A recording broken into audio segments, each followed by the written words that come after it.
কাঁচা কাঁঠালের তরকারি খান না এমন মানুষ কমই আছে।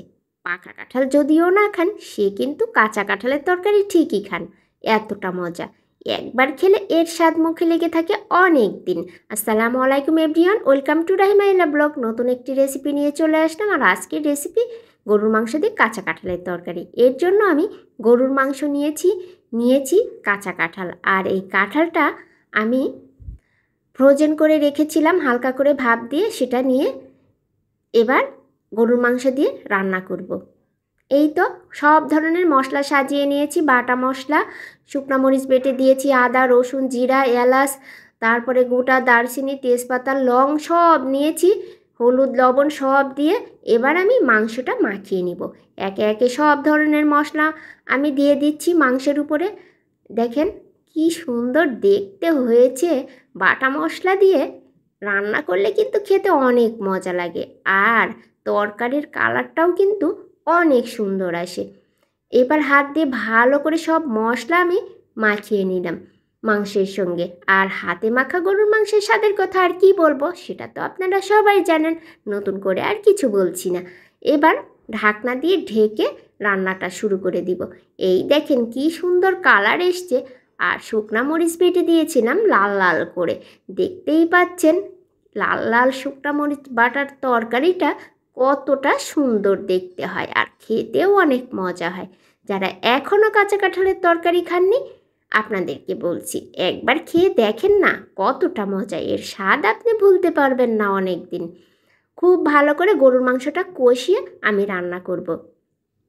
আর এই সারা বছর কিন্তু কাঁচা কাঁঠালের তরকারি খাওয়া যায়। আপনি কাঁচা কাঁঠাল হালকা করে ভাপ দিয়ে ফ্রোজেন করে রাখবেন। আর আরেকটি কথা বলছি, ভাপ দেওয়ার সময় অবশ্যই 2 চামচ চিনি দিয়ে নেবেন, তাহলে কিন্তু কালারটা সুন্দর থাকে। এবার গরুর মাংস যে রান্না করলাম সেই সব মাংস মশলা আমি একটু একটু করে রেখে দিয়েছিলাম, সেটা এবার ভালো করে কষিয়ে নিচ্ছি। গরুর মাংসের সকল মশলাই কিন্তু দিয়েছি এর ভিতরে। এবার ভালো করে মশলা কষিয়ে আমি কাঁঠালটা দিয়ে দিব। আর কাঁঠাল দিয়ে ভালো করে মশলার সঙ্গে নেড়ে চেড়ে আমি কষিয়ে নিব। আর কষানোর মধ্যেই যে সব তরকারি স্বাদ লুকিয়ে থাকে সেটা তো সবার জানা আছে। আর আজকে যেমন কষাবো আর তেমনই বাটা মশলা দিয়ে রান্না করছি, খেতে কিন্তু দুর্দান্ত হবে।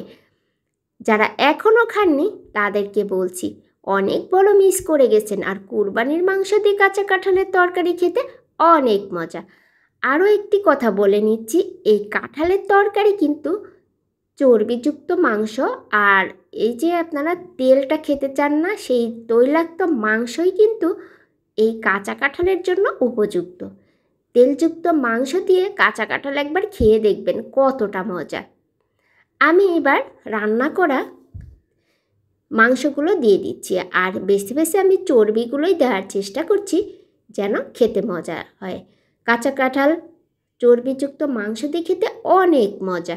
তারপরে আমি পরিমাণ মতো পানি দিয়ে দিলাম। আজকের এই রেসিপিটা ঝোল হবে না, একটু গায়ে মাখো মাখো হবে, যেন ভাতটা ভালো করে মাখিয়ে আমরা খেতে পারি। আমার রান্না কিন্তু শেষ। এবার আমি ভাজা জিরার গুঁড়া ছড়িয়ে দিচ্ছি।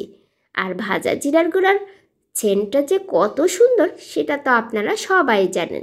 আমার রান্না শেষ, দেখেন একদম কিন্তু ঝোলঝোল হয়নি, গায়ে মাখো মাখো হয়েছে।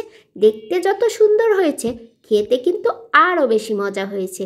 ভালো লাগলে অবশ্যই জানাবেন কেমন হয়েছে। আসসালামু আলাইকুম, সবাই ভালো থাকবেন।